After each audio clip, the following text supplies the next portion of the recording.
Okay, okay. Good afternoon, everyone. Good afternoon, Dr. Segun. Good afternoon. Thank you very much for having me on your platform this morning. I do not take it for granted. So the topic before us today is surviving a toxic workplace. I'll start by a small definition of what a toxic workplace is. A toxic workplace is a place where the people, the culture, and the atmosphere are so negative that it disrupts work and spills into employees' personal lives. And there are some characteristics, there are some things you expect, there are some signs that you see in an environment that shows you that that place is toxic. For instance, in a place you work, if you notice that a lot of people are always falling ill, people willingly will look for any reason to be absent at work. People love to close even before the end of day. There's a problem with that kind of workplace. Then another characteristic of such a place is also communication. In a toxic workplace, unhealthy communication is the order of the day. And this communication streams from supervisors to subordinates, that's to employees, from management to supervisors. There's no respect for time. There's no respect for confidentiality and information management. Then personal lives. When you work in a toxic place, what happens is that it affects your personal life, and work-life balance is not optimal. You just want to go to work, do all the hard work, get all burnt out, and eventually when you come back home, you actually would have nothing to look back on. The lack of appreciation is another very notable significance in such a workplace. You work so hard and you are never appreciated. You do all you can, you work lengthy hours, you put in the extra man hours, you bring in all these suggestions, but it's not appreciated. You are still like, well, you are paid to do that, even if you have to do an extra to get to that point. Then another thing that is very, very common in that environment is tribalism and sentiments. You will notice that what happens there is certain people who are from a certain part of the country, they are the ones who get promoted. Nobody really pays attention. As even if when you started a career there, you were growing, to get to a point, you'll be stunted. Structure is wrong. Leadership is Nazist. By Nazist, what I mean is that leadership will push down your throat everything that is beneath them to do. They talk about policies, they talk about strategies, they talk of everything on paper, but practically nothing works. Performance management is never at the front burner because they know that if an objective performance management is being conducted, there will be a lot of issues. So maybe they work based on their emotions, they promote you because they feel like you deserve it for now. The moment you step on their wrong toes, you become an enemy, there's just everything wrong. And all of this now boils down to the employee being burnt out. You have a lot of psychological problems, from physical issues to your health. You start having health challenges, you start having emotional issues. And these days, we are also always very, very conscious of the issues of mental health, because these are the things. You come to an organization, you come with your confidence level very high. When you begin to hear things about yourself, and then you are wondering, when you start to hear stories about yourself in a toxic place, you'll be wondering if this is the same you. Such an environment is always full of lies, resentment, rumors, unhealthy and destructive cliques, So those are the attributes of an unhealthy workplace. And we'll do ourselves a very huge favor to try to declutter, to try to detoxify, because eventually there is a way to survive.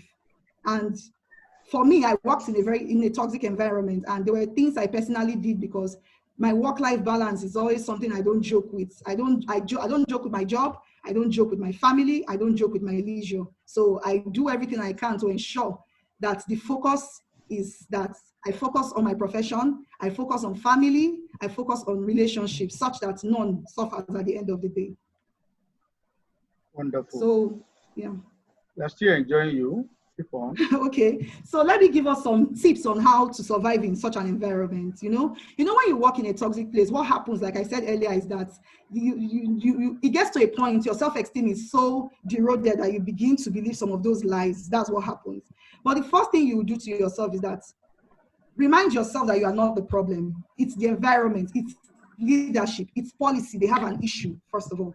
So the moment you are able to separate yourself from what the problems are, what I did, which I encourage people to do, is do a self-assessment, do a self-appraisal. Be sure that you are not part of the problem. The moment that is concluded, your next step, trust yourself, believe yourself, accept yourself for who you are. You know that thing about going back and reminding yourself that this is me. I am a performer, I'm a go-getter, I'm an encourager, I am this, I am that. You have to keep doing that to yourself. Then another thing you would also do that will help you survive in such a place is to focus on the objectives. And by objectives here, I always tell people have two kinds of objectives: the organizational objective and your personal objective. Because if we are talking about a toxic place and you do not want it eventually to affect your personal life, you should also and always have your personal objectives at your forefront. So get a vision board.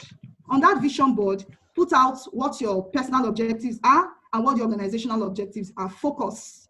Because what happens is that in a toxic place, because of all the negativities that are around, it's very easy for you to lose focus.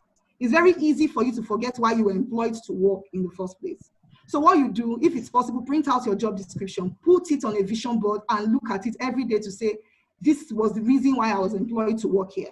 Focus so that you'll be productive. Because what happens also is that you do not want to be found wanting at the point of appraisal. You do not want to start blaming management when you underperform. And of course, you won't tell management that it's because they are toxic. That's why you're not performing. And another thing you could do that I also did was that, apart from focusing on your objectives and all those, you would also find somebody you can confide in. Sometimes you make good friends at work. Sometimes you can vent on family members or a very close friend.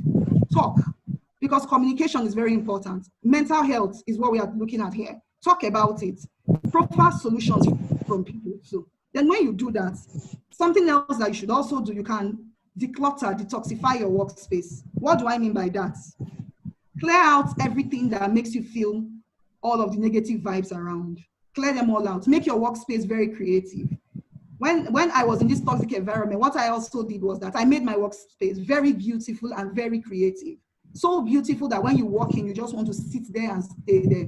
I kept pictures around, I kept beautiful flowers, I kept things that reminded me that there was life beyond work. There was life beyond the 8 to 5. There was life beyond toxicity.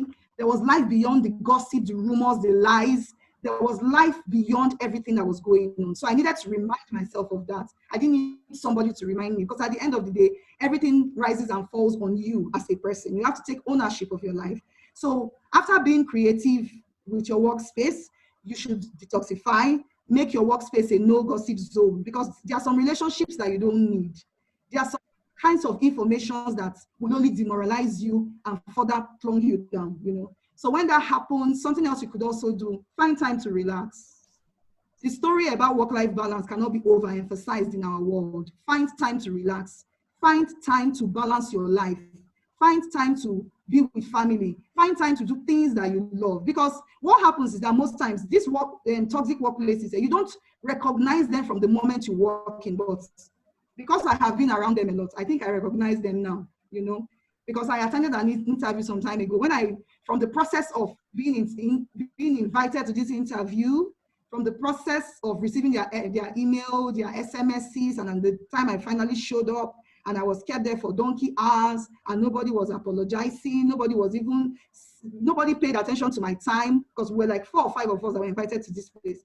Nobody was interested in us being kept for lengthy hours with no explanations, So somehow I just understood that, okay, this is how it looks like. It's like a bad relationship.